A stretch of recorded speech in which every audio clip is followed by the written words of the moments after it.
అమరావతి ఒక రాజధాని ఈ రోజు అమరావతి రాజధానిగా ఉంది yes మీరు కాదా చెప్పండి అమరావతిని రాజధానిగా మీరు పెట్టి డెవలప్ చేసిందని ఇది ఉట్టి మాటని ఒప్పుకోండి మరి ఇప్పుడు మన రాజధాని అమరావతి అంటారు ఉంది కదా ఇప్పుడు మరి మూడు రాజధానులు అమరావతి రాజధాని మీకు తెలియదా ప్రభుత్వానికి అమరావతి మరి జగన్మోహన్ రెడ్డి మూడు రాజధానులు ఎందుకని అక్కడి నుంచే అసెంబ్లీ ఉంది అక్కడి నుంచే అన్ని రకాలైనటువంటి ప్రభుత్వ కార్యక్రమాలు జరుగుతున్నాయి అక్కడ జరుగుతుంటే చంద్రబాబు నాయుడు గారు రాజధాని అభివృద్ధి చేసినట్టు చంద్రశేఖర్ గారు ఒప్పుకున్నట్టే కదా అంటే టెంపరవరీ సచివాలయం 10,000 రూపాయలకు ఒక స్క్వేర్ ఫుట్ కట్టారు అంటేనే మీ యొక్క నీతి ఏంటో దోపిడీ ఏంటో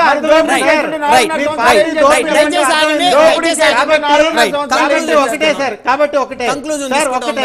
వైఎస్ఆర్ కాంగ్రెస్ పార్టీ చేసిన మంచిని బట్టి తప్పలేదు అభివృద్ధిని బట్టి ఓటు అడుగుతుంది మీకెందుకు లేదు ఈ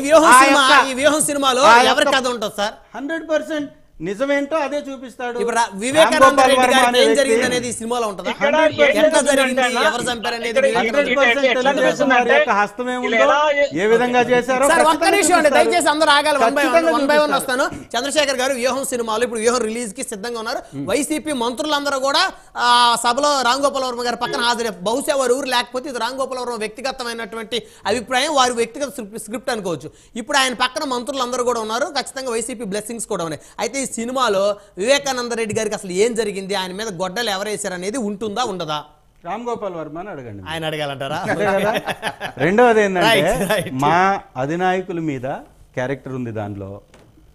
ప్రతిపక్షాలను కించపరిచేలాగా ఖచ్చితంగా ప్రతిపక్షాలు కించపరచడమే ఉంది ఇవాళ వారి యొక్క స్థాయిని తగ్గించుకొని మా దగ్గర పనిచేసే వ్యక్తుల దగ్గరికి వెళ్ళి దేహి అని అడుక్కుంటున్నారంటే వాళ్ళ స్థాయి ఎక్కడ ఎవరో ప్రశాంత్ కిషోర్ దగ్గరికి వెళ్ళాడు ప్రశాంత్ కిషోర్ కావచ్చు మేము వదిలేసేటటువంటి నాయకుల కోసం గోతికాడ నక్కల్లాగా ఎదురు చూస్తుంది వీళ్ళే కదా మరి 175 నియోజకవర్గాల్లో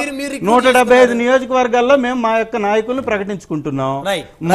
మాకు అన్ని ప్రాంతాలలో మార్పులు చేర్పులు చేసుకుంటూ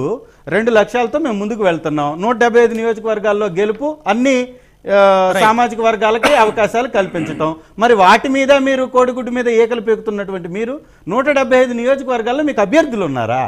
తెలుగుదేశం జనసేన కలిసి అభ్యర్థులనైనా ప్రకటించే స్థాయిలో ఉందా పోనీ బీజేపీని కలుపుకొనైనా ఉందా అసలు వీరు కలిసిపోతున్నారా ఒక్కొక్కరు పోతున్నారా 175 నియోజకవర్గాల్లో ఒక పార్టీకి నాయకులు ఉన్నటువంటి వ్యక్తి ఈ రాష్ట్రంలో ఉన్న పార్టీలకు ఉందా ముందు చేశారు 11 మంది సమన్వయకర్తను రిలీజ్ చేశారు అందులో పట్టుమని 5 గెలిచే వాళ్ళు లేరు అనేది విశ్లేషకులు మాట్లాడుకుంటా ఉన్నారు రెండో అంటే ఎస్సీలు బీసీలు అంటే మీకు అంత చులకన భావన అయిపోయింది చులకన కాబట్టి ఎస్సీలు బీసీలు మార్చారు ప్రకాశం జిల్లాకి గుంటూరు జిల్లా నుంచి మార్చి బీసీలకు ఇస్తే